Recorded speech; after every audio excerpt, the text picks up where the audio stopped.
A community care foundation can take many forms. In our case, it is a foundation that received the proceeds from the sale of a hospital system that was a nonprofit that belonged to the community. We sold it to a for-profit system, and the best use of those funds were to redeploy those funds back into the community because the community owned the hospital. And so we formed that foundation, put those funds in the foundation, and then since that time we've been working at how we can use those resources to make Northwest Arkansas a better place for all the residents of Northwest Arkansas.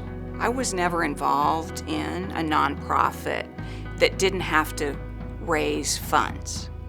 And so being part of Endeavor Foundation, that is a grant-making organization for the community where we give grants and we help nonprofits grow and we make a difference in the vitalization of Northwest Arkansas, completely different skill sets and abilities to impact the community, but I absolutely love the breadth of what we can accomplish through the Endeavor Foundation. I had heard of Endeavor for years, and when I was approached, I was honored actually to be asked because I knew the work that they had done in the Northwest Arkansas area. About 2 or 3 years ago, we brought the superintendents in of the big 5 schools, or the largest 5 school districts in Northwest Arkansas, and we were talking with them about what their greatest needs were, and what they revealed to us is that children are not ready to learn when they come to school.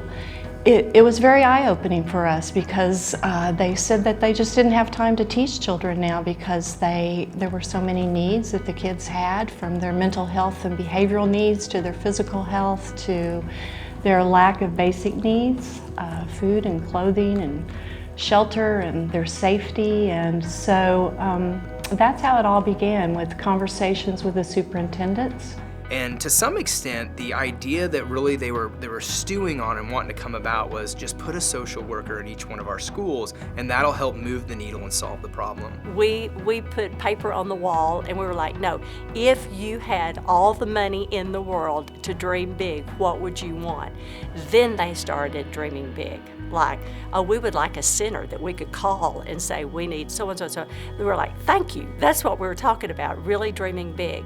First question I asked is, what's your research say? To which a lot of people said, we don't have research on Northwest Arkansas specifically. And so we designed a research project at Mercy in order to go out and really survey everybody involved in kids' lives to find out what's going on with mental health, physical health, and basic need distribution and services. And so we did a quantitative and qualitative research study called Join the Solution, with one really cool aspect of the research project. The results would not just be typed up and put into an article that got lost in a journal somewhere. The Endeavor Foundation said, we will invest money in whatever that solution is. The best way to help people was not just by giving them money, but by finding others that really knew how to help people. The theory of change is our methodology for understanding what programs we're going to fund and how we're going to measure the impact that we make in Northwest Arkansas.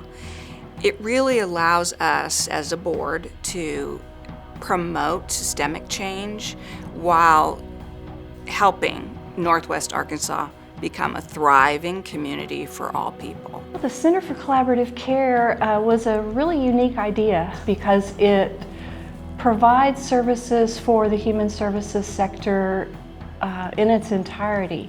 And it's not a one-on-one approach or even a scattershot approach to the services that are provided to those in need, but it affects all of the human services sector in its entirety, and I think that's really unique. The biggest idea is that we build a platform for all of our programs that are doing health and human services in Northwest Arkansas to operate on.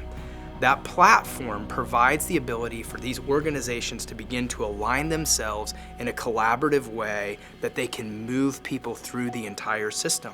So maybe they need mental health, they need housing, they need education, they need food, they need safety, fill in the blank, and we can begin the process of linking all these different organizations together so people can move succinctly. If a child pops up at the children's shelter, we can also take a look and see if maybe there's a need for a CASA, or maybe there's a need for the food bank to be involved. So I think it's just great to have the opportunity to attack the problem holistically as opposed to just one piece of the problem. The Center for Collaborative Care is a really exciting proposal that came to us and provides capacity to the nonprofit community or the human services sector through training, and it also provides community liaisons that can help people walk through the system that sometimes might fall through those cracks. And then also it's going to provide a technology platform so all of the human services sector can take advantage of that and hopefully receive a lot of analysis and good data that they can use with grant making for their own organizations. You kind of go through life as someone that grew up in Northwest Arkansas with these blinders on if you realize where there's need. But again, kind of as Susan mentioned, you don't know how to help in a systemic way. And so this is the first time where I feel like my passion and my vocation are colliding. And working in this technology, it's a tangible way to put out there that we can help in a long-lasting systemic way. I'm really hopeful that the social side of our work can raise itself up to a new level, something that people across the country are going to want to look at and say, how did they do that? I don't know how they did that. And I feel like we're on to something, and I'm really excited for everyone to work together and make this thing happen.